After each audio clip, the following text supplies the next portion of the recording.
ఏమండి మీరు ఏది సరిగ్గా మాట్లాడరా?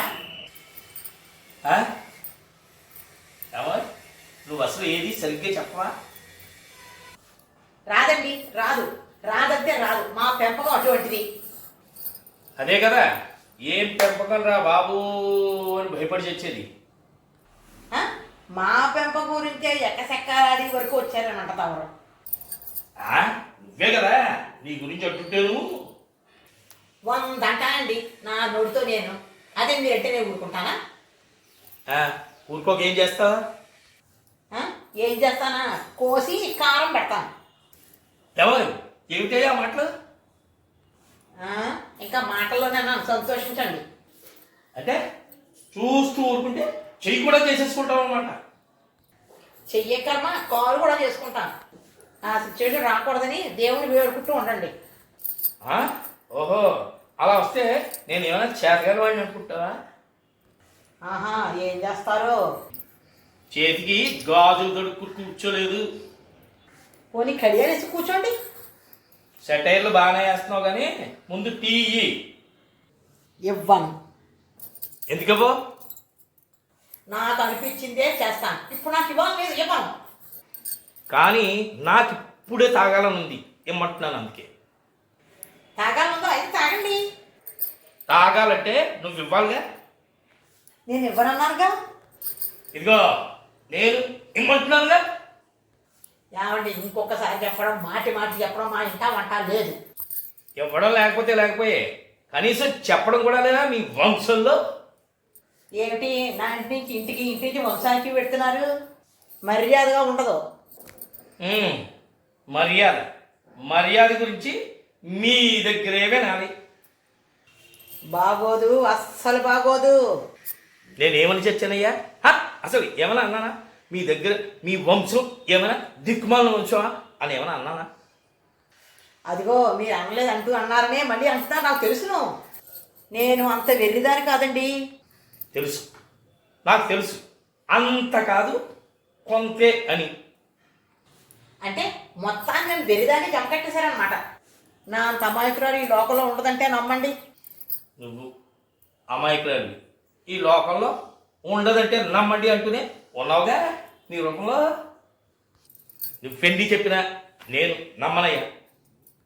ఆ మాటకు వస్తే నేను మిమ్మల్ని అంతే కదా, మీరు నన్ను నమ్మడానికి. మరి ఇలా ఎడ్డవంటే మన ఇద్దరికి ఎలా కుదిరింది అబ్బా లంగరు?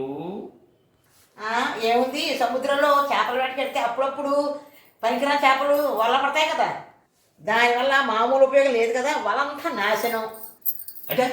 అంటే ఏంటి నీ ఉద్దేశం? నువ్వేమో వల, నేనేమో పనికిరాని చేపనా?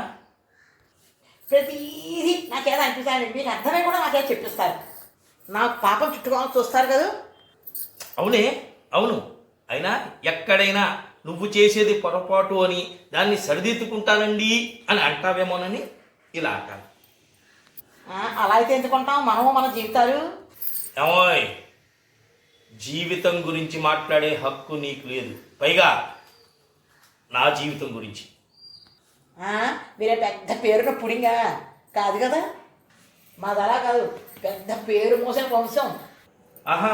ఏదో పేరు మోసిన స్టోర్పురం దొంగల వంశంలాగా పేరు మోసిన వంశం అంటూ నిగడదని మరి చెప్తావుటి. నిజాయితీ అండి, నిజాయితీ. మమ్మల్ని ఎక్కడ గిల్లినా రక్తం నిజాయితీ రక్తమే వస్తుందండి, అంతేగాని మీలా కాదు. అంటే ఏంటి నీ ఉద్దేశం? మీలోనే రక్తం ప్రవహిస్తుంది, మాలో రక్తం ప్రవహించదు, మా ఉట్టి గోదావరి నీళ్ళే పలచగా ఉంటాయి అనా? అవును, వేరే చెప్పాలా? అంత వంకర అంత పలచనా? ఆ మాటకు వస్తే మమ్మల్ని గౌరవించిన క్షణాలు మీకున్నాయా? మమ్మల్ని మర్యాదగా చూసిన క్షణాలు ఎప్పుడైనా మీకు కనిపించాయా? అదే మరి మా గోదావరి గొప్పతనం అంటే. ఎప్పుడు వాదనే వాదన, పనికి మాలిన వాదన, ఎడ్డిమంటే తెడ్డిమంటూ వితండ వాదన. ఏంటి ఓ చెప్పేస్తున్నావు? ఏంటి నాదా? మరి కాదా? అరే ఎప్పుడు మీ మాట మీదే కానీ మా మాట ఇంకో తత్వం మీది. మొండితనం, మూర్ఖత్వం, చేదస్తం కలగలిపి మిక్సీలో వేసి తిప్పితే అది మీరు. నమ్మమంటావా?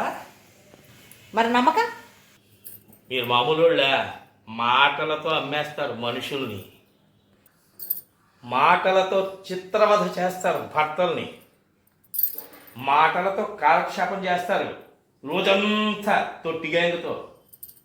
ఓహో, తమరు మాటలతో కోటలు కట్టేస్తారు భార్య కోరికలకి, చివరికి తీరని కోరికలుగా మార్చేస్తారు వాటిని. ఏమనయ్యా, పొద్దున్న లేచింది మొదలు ఏదో దిక్కుమాలిన వితండవాదనే ఆర్గ్యుమెంటే తప్ప వేరే ఏది ఉండదు నీ దగ్గర. నాకు ఆహా, నీ ఎదురుగా ఉండి బుర్ర బుర్ర పాడు చేసుకోవడం కన్నా బయటికి పోవడం బెటర్. మరి ఎందుకు ఆలస్యం? మీరు బయటికి వెళ్తే నేను తలిపేసుకుంటాను. ఆహా, నేను బయటికి వెళ్తే తలుపేసుకుంటావా? తలుపేసుకుని నా పని చూసుకుంటాను. మీరు ఏ పనికి పనికిరాని జడ పదార్థం కదా, అందుకని. మొత్తానికి కుటుంబ భారం అంతా వహించే మొగుడిని జడ పదార్థం చేసేసావు నువ్వు. ముందు వెళ్ళండి బాబు, నాకు బోల్డ్ పని ఉంది బయటికి. ఏదేమైనా మీ ఆడవాళ్ళు ఉన్నారు చూసావు, మామూలు వాళ్ళు కాదు, జగజ్జంత్రీయులు. ఆహా, ఆ మాటకు వస్తే మీరు దినకంత్రీలు. నన్ను అంత మాట్లాడతావా? మరి అందుకే మర్యాద పోవడం బయటికి వెళ్ళమంటున్నాను. వెళ్తాను, బయటికే వెళ్తాను, బయటికే వెళ్తాను.